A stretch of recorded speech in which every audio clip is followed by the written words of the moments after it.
Bonjour à tous, bienvenue à notre émission Parle-moi de toi, j'espère que vous allez tous bien. Aujourd'hui nous recevons Trésor qui va nous parler de son histoire. Bonjour Trésor. Bonjour, je vais bien, merci. Bon, mon histoire, quand j'avais 24 ans, j'étais parti à l'anniversaire d'un pote à moi. Et là, j'ai rencontré cette fille qui était devenue ma femme peu après cette rencontre. En tout cas, à l'époque, cette femme m'avait convaincu. Elle avait tout ce que j'ai recherché chez une femme, hein. Et elle avait ses défauts aussi comme tout le monde. Mais pour moi, elle était parfaite. D'ailleurs, c'est pour ça que je l'avais épousée aussi précipitamment. Elle me montrait tous les jours qu'elle m'aimait et j'étais tout pour elle. Après notre mariage, ma famille et sa famille venaient tous les jours à la maison, presque tous les dimanches. Mes frères venaient regarder le match chez nous. Et elle aussi, elle en profitait pour faire venir sa sœur et ses copines. Donc il y avait toujours du monde chez nous à la maison, vous voyez. Bref, un an après, ma femme elle tombe enceinte, elle accouche d'une merveilleuse petite fille. Ma mère était tellement heureuse, et moi aussi d'ailleurs, c'était sa première petite fille. Ma mère était tous les jours à la maison pour l'aider avec la petite, elle prenait soin de la maison, elle prenait soin de ma femme aussi, elle nous faisait à manger, tout ça. Ma mère était tous les jours là. Vous voyez, et 6 mois après son accouchement, ma mère ne pouvait plus sentir ma femme, je comprenais pas ce qui se passait. J'essayais de comprendre, mais ma mère me disait rien, ma femme me disait rien, elle me disait juste que non, je supporte plus ta mère, et ma mère me disait je supporte plus ta femme. Et ma mère, à l'époque, elle ne voulait plus mettre les pieds chez nous, je comprenais pas, elle était là chez nous H24, et là tout d'un coup, elle ne voulait plus mettre les pieds chez nous.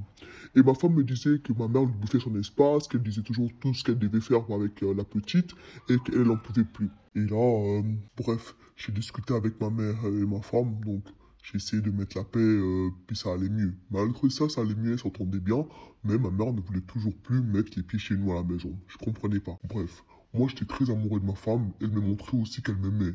Mais la chose qui m'avait traumatisé à l'époque, pour en venir au fait, était qu'un jour, la crèche de ma fille m'appelle pour me dire que ma femme n'était pas passée chercher ma fille à la crèche. Parce que d'habitude, elle la récupérait à 16h30.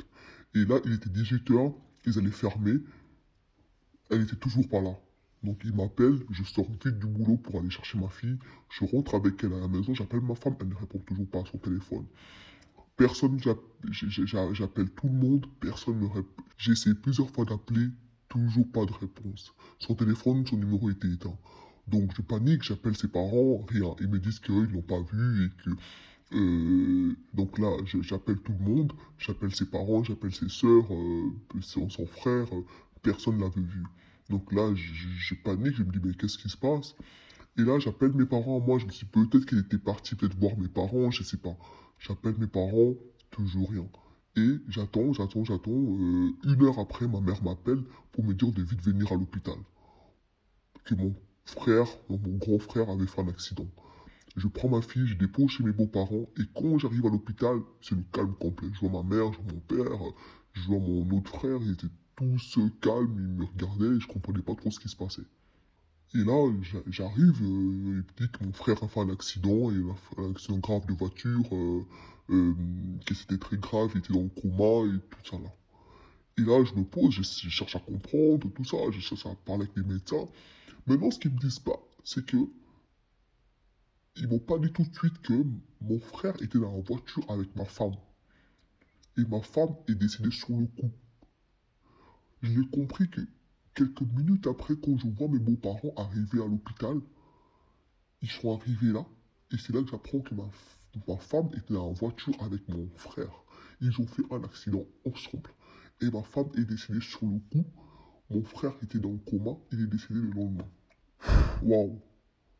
En bref, ma femme sortait avec mon frère depuis des mois et des mois. Mais je n'avais rien vu. Et quand j'ai pris son téléphone, après cette histoire, j'ai pris son téléphone, j'ai commencé à regarder tous les messages, un par un. Elle avait enregistré le numéro de mon frère sur maman. Donc moi, à chaque fois que son téléphone sonnait, je croyais que c'était sa mère qui l'appelait. Et non, c'était mon frère qui l'appelait. Et ma mère les avait surpris une fois. C'est pour ça que ma mère, en fait, ne pouvait plus la voir. Et elle savait pas comment me le dire. Bref, j'ai fait une dépression, mais une grande, une grande dépression. Bref, après ça, on m'a retiré la garde de ma fille parce que je ne peux plus prendre soin d'elle. Quand je pensais même que c'était même pas ma fille, je pensais même que c'était la fille à mon frère. Parce que moi et mon frère, on se ressemblait beaucoup. Et ma fille me ressemblait, et puis je pensais vraiment que c'était la fille de mon frère. Et j'ai fait beaucoup de tests et tout ça. J'ai fait des tests ADN qui ont prouvé que c'était ma fille. C'était très dur. C'était vraiment très très dur de ce moment que j'ai passé. j'avais un sentiment partagé, je savais pas si je devais leur en vouloir ou je sais pas, parce que cette fille, elle était tellement parfaite avec moi, elle était tellement gentille, elle était tout pour moi. Et là, j'apprends ça qu'elle me trompait, j'ai rien vu. Elle n'était pas distante, elle n'a jamais été distante avec moi, elle m'a jamais montré qu'il y avait un autre homme dans sa vie. Et je comprenais pas comment mon frère, mon propre frère, pouvait me faire une chose pareille. Je les en voulais, j'en voulais à la terre entière, j'en voulais à Dieu. Pourquoi ils sont morts? J'aurais aimé les confronter. Bref, j'en voulais à tout le monde, à la terre entière. En même temps, j'étais en colère qu'ils soient tous les deux morts, car j'aurais pu les confronter. Bref, ce qui m'a beaucoup aidé, c'était que j'étais beaucoup sur Instagram et je voyais des prédications que les gens mettaient sur Jésus. Et ça m'a beaucoup aidé à m'accrocher à Dieu. M'accrocher à Dieu, je dirais que ça m'a beaucoup aidé à aller mieux. Il y a une amie qui m'envoyait toujours des messages bibliques par message, par WhatsApp. Et je disais ça, ça me réconfortait, elle était toujours là pour moi, elle m'a invité à son église, il y a son pasteur qui venait souvent à la maison pour prier pour moi, elle m'avait beaucoup aidé et quand j'ai pu pardonner, par la grâce de Dieu, j'ai retrouvé la paix. Ça m'a pris énormément de temps pour pouvoir pardonner parce que je ne parlais même plus à ma mère. Ça m'a pris beaucoup de temps. Et quand j'ai pu pardonner à mon ex-femme, pardonner à mon frère, pardonner à mes parents, Dieu m'a redonné la paix. Et j'ai pu reconstruire ma vie et récupérer ma fille. Et ce que j'ai le plus précieux au monde, c'est ma fille. Je l'aime plus que tout et je suis toujours reconnaissant, je serai toujours reconnaissant envers cette femme de m'avoir donné cette merveilleuse petite fille.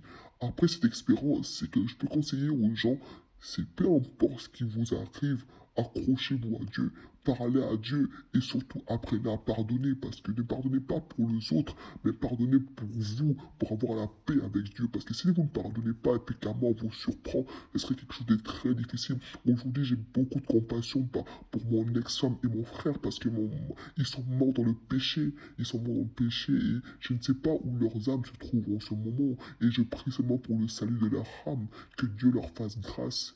Aujourd'hui, en tout cas, je prie qu'une personne, j'espère que mon témoignage va toucher une personne et que vraiment vous allez pouvoir vous accrocher à Dieu et à pouvoir pardonner. Voilà mon témoignage. Merci. En tout cas, merci beaucoup Trésor de nous avoir raconté ton témoignage. Moi, j'ai été très touchée. J'espère que ceux qui nous regardent les seront également. Merci.